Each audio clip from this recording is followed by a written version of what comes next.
qayb muhiim ah dhul iyo dad qiimo badan oo Soomaaliland la yiraahdo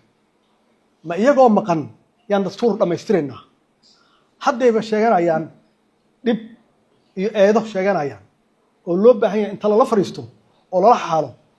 waliba la xaal mariyo oo wixii la galay oo dib ahaa oo sheeganayeen in la fariisto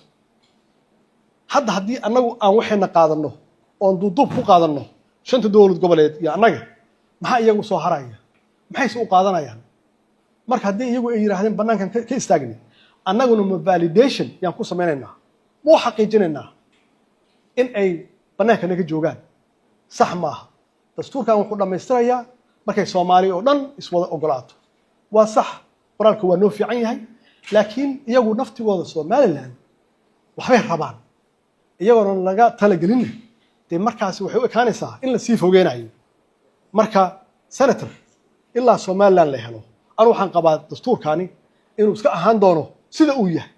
ceebna ma aha wadamaha jira aan dastuur lahaynba qoran aan lahayn